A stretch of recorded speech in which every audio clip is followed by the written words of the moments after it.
Hello, this is Nita with Prophetic Sword. I'm glad you stopped by today. I had a dream the other night and I wanted to share it with you because I wanted to encourage you that the Liberty ship is turned around. Lord's already turned it around and it's heading back, and he's picked up justice and liberty and freedom, and they're going to reign over this land. And nothing the enemy says or does can stop that. But the King of all kings is Lord Jesus Christ. And if you don't have him in your life, then you have nothing. The man whose coat was too big, that's what this is called. In the opening of the dream, I saw a coat laying over an old chair across a bed. It was like the end of a bedpost and laying over on the bed. And it was a revolutionary coat. It was George Washington's coat. But it was open a little bit, I'd say about 4 or 5 inches. And that kind of coat was used because it buttoned at the waist and it flared out so that you didn't sit on the tail of it. And that in itself tells you that the Lord was telling us that George Washington didn't sit on his tail to get this country where it is. He used all of his finances and his wife's, and prayed, and believed in the Lord Jesus Christ with all his heart, and his wife did so too. I read a book where she would go into a prayer closet in the morning, and when she came out of that, she would just glow because she was a prayerful wife, a prayerful mother.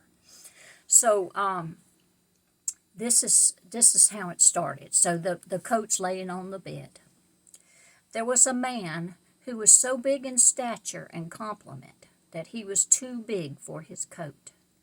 The military altered all they had in stock, but nothing the others wore would fit this big man.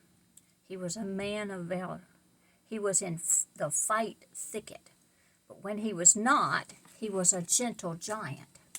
His coat was that of George Washington.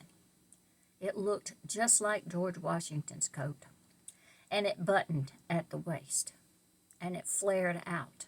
But even George Washington's coat was not really big enough for this time, because the devil had brought on all he had to thrust at us, to take this nation down.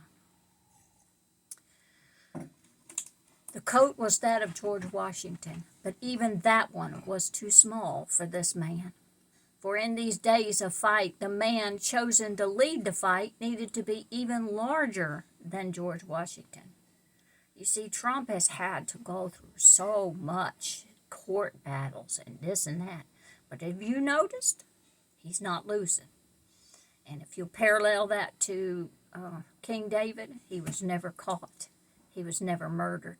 No one ever took his crown. He went to heaven. But one day, after all the goodbyes and so long hugs, the big man was told to lay down his coat by an illegitimate president. And this saddened the big man. And he thought, and though many had said their farewells, as this one lone soldier was left to write the pink slips. The gentle giant called on his friends to come and fight another day, for he had found a coat that fit in the way of Jesus Christ, because Jesus put the coat on him, like Joseph's coat of many colors. Jesus put this coat on him. Joseph's father put that coat on him of many colors. And this coat that President Trump is wearing is a coat of many colors because he has to have much wisdom. He left a message for all to call him back, for that man wore a coat that was too big for the enemy to take away. It was armor-plated with righteous indignation. Its buttons shined so bright that sunglasses didn't stop the glare of him. For Jesus Christ had brought the man of valor back. So the man whose coat was too big for the enemy to carry began to he watched the enemy begin to shake at their knees. Their whole bodies began to unravel and their jawbones trembled. They began to shake into pieces. There was not enough sin glue to hold the shattered pieces together. And they, the enemy of we the people, God's family in America, shouted loud, Jesus Christ is Lord.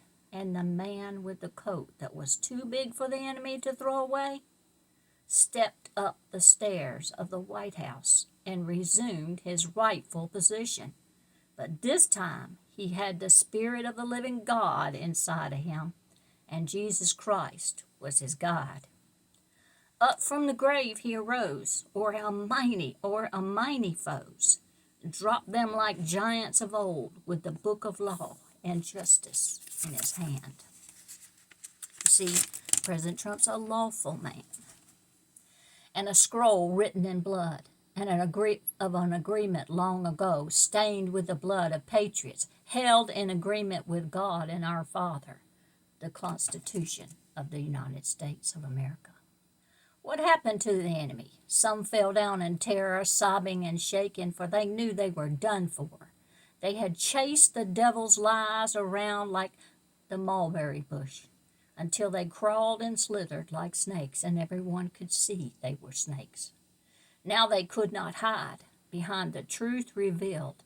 An obvious cloud pushed away all doubt, and the case of election interference was settled once and for all.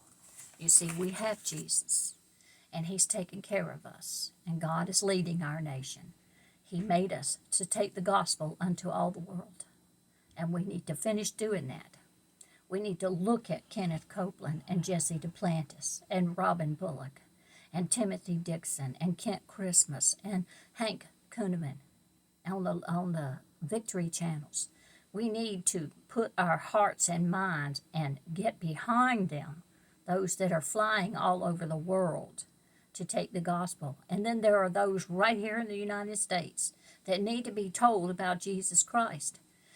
You're going to see people come out of the drug alleys. You're going to see them come out of Tin Pan Alley clapping pans and praising God. Pick up your glory. Pick up the glory of Jesus Christ today. It's a great thing to do. I appreciate you listening. Thank you for your time.